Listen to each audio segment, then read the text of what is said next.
IT sector की एक नई लिस्टेड कंपनी एसटीएल नेटवर्क्स ने शेयर बाजार में धमाका कर दिया है। कंपनी के हाथ सरकार का एक ऐसा बड़ा प्रोजेक्ट लगा है जिसने निवेशकों की चांदी कर दी है। शेयर में लगातार तेजी बनी हुई है और आज भी ये स्टॉक निवेशकों की रडार पर है। खबर है कि एसटीएल नेटवर्क को भारत सरकार की कंपनी NICSI यानी कि national information centre service incorporated से एक बड़ा कॉन्ट्रैक्ट हाथ लगा है। ये ऑर्डर नेशनल नॉलेज नेटवर्क यानी कि NKN के लिए नेटवर्क डिवाइसेस की खरीद से जुड़ा है।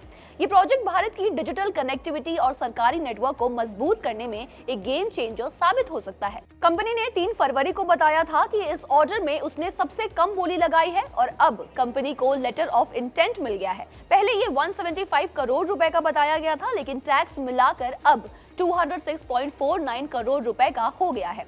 कंपनी ने बताया इस ऑर्डर को पूरा होने में 12 हफ्ते लगेंगे और उसके बाद 5 साल तक वारंटी और रखरखाव का काम रहेगा।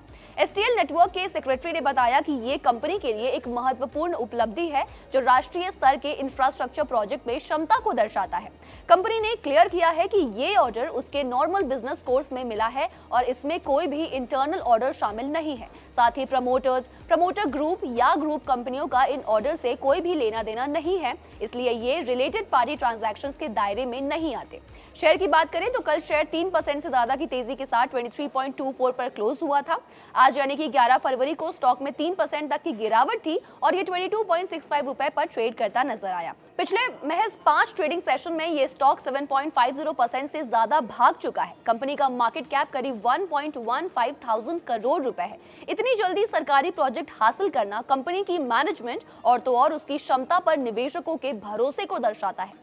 आपको बता दें कंपनी पहले स्टरलाइट टेक्नोलॉजीज लिमिटेड का एक हिस्सा हुआ करती थी। ये मार्च 2025 में अलग कंपनी बन गई। ये company digital infrastructure, fibre deployment, cyber security, networking, data centre और तो और क्लाउड सॉल्यूशंस में एक्सपर्टीज रखती है। इन्वेनिया ब्रांड के तहत काम करने वाली ये कंपनी भारत में डिजिटल ट्रांसफॉर्मेशन को बढ़ावा देने में एक महत्वपूर्ण भूमिका निभा रही है। शेयर मार्केट में कंपनी की लिस्टिंग सितंबर 2025 में हुई थी और 4 सितंबर 2025 से ट्रेडिंग शुरू हुई थी। यहाँ डीमर्जर था तो कोई नया फंड रेज नहीं हुआ, बस पुरानी कंपनी से बिजनेस अलग करके नई कंपनी बनी और शेयर ट्रांसफर किए गए। आपको बताते चले कि शेयर बाजार में ऐसे कई स्टॉक्स होते हैं जिनकी कीमत जितनी कम होती है रिटर्न उतना ही ज्यादा होता है और इन स्टॉक्स को पेनी स्टॉक्स कहा जाता है। पेनी स्टॉक्स छोटी, शुरुआती या कम मार्केट कैप वाली कंपनियों के शेयर होते हैं जिनकी कीमत बहुत कम होती है, अक्सर 10 रुपए या 20 रुपए या फिर उससे भी कम, जिससे छोटे निवेशक भी इन्हें आसानी से खरीद सकते हैं। लेकिन इनमें बहुत ज्यादा अनस्टेबिलिटी यानी कि रिस्क बहुत ज्यादा होती है क्योंकि इनका मार्केट कैपिटलाइजेशन कम होता है और ये संस्थागत निवेशकों की नजर में नहीं होते, जिससे इनकी कीमतें तेजी से ऊपर नीचे होती रहती है और लिक्विडिटी भी काफी कम होती है।